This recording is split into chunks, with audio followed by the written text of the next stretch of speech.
Okay, so the left-hand one is your before, the right-hand one is your after, okay? So, as you swung, oh, sorry, wrong one. As you swung back, okay, full turn, your weight, as that club is continuing back, your body weight is still going there. Everything's going in that direction as the club was going around there. Yeah. Quite a cupped wrist, a lot of wrist hinge there, okay? Now as you start back down with the golf club, now your hips start moving left because you put the speed on, you get to about here, you now pop up there as you're popping up there, see that? There, and then impact, there's your hands now kind of level or just behind the golf ball. There's certainly the right hand back here, there's your hands there. They're certainly nearer this back leg than that left leg, okay? If we watch this right hand one now, again, admit this was one before that was a little, it's probably 3/4 pace if truth be told, okay? And you see where the length of swing. As you get to about 9, 10 o'clock with your arms, there you go. See the weight moving? So you're starting to move it now onto that left side before the downswing kind of initiated. Okay, so you're moving onto that left side. Now as you come down, next 2 or 3 frames, there's impact. Look at your hands there. So if we put a line now through that left shoulder, through the hands, there's your impact, controlling the launch angle. Whereas this one here, see the difference in that? Looks a lot better. Oh, yeah. And again, just your legs are moving that way towards target. Your lead leg now is vertical. Your trail leg is kind of coming in this way. As you swing through now, you move through onto that left side there. And he's moving this way into position. Whereas this one, okay, sort of hanging back and then you're losing the balance. Yeah, he's firing through, kind of kicking through that way, yeah. So it's getting that impact. You knew, I think, your body had to go to target. Yeah. But you try to get there a little bit too early sometimes in the backswing because you thought, okay, I need to be steeper.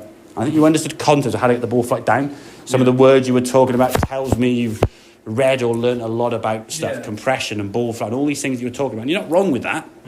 But how you were trying to get launch angle down by being steeper was actually creating more of a higher launch, You were trying to go steeper on the way back.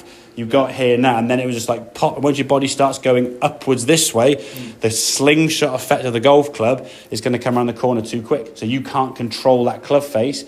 When you change the grip, it reduces that slice potential and the ball then starts giving a big slinging hook round the corner left, And if you try to stop that by hanging back to push out to the right, all you did then, Lucas, hit the ground behind the golf ball, So your shots were going to be always like fighting that low, that hooky one, left, or that kind of like bottoming out early, really, really high, So it's moving to the right as the club moves right. As the club starts changing direction, there you go, good. You're going to bump into that left side the same way you would do as if you're going to throw a ball, you're going to move.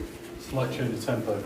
Exactly, and that's the thing, the change of direction is going to be smoother. If you swing a golf club and you go here, stop, well, you want speed. You've got a third of a second to get down to that golf ball. If you just sort of go and jerk at it, it's not going to work. If you then let your arms come down first and your body's quiet, you throw the club at it. And it's that kind of transition that we've got to try and get. So we get into the impact position we're looking for over that left side, but in the right way, So moving the body better, it's going to give you a better striking position where that launch angle is going to be down. And for the 9, and if we can get under sort of 24, 25, that's good. And I would always practice as well, Lucas, at a slower speed to start with for 2 reasons. Number 1, it will give your brain thinking time to work on it. And number 2, it will help your short game. Because if you can do these short shots now smoother and softer, you've actually sort of controlled the distance with these last few shots and the strike's been reasonably good.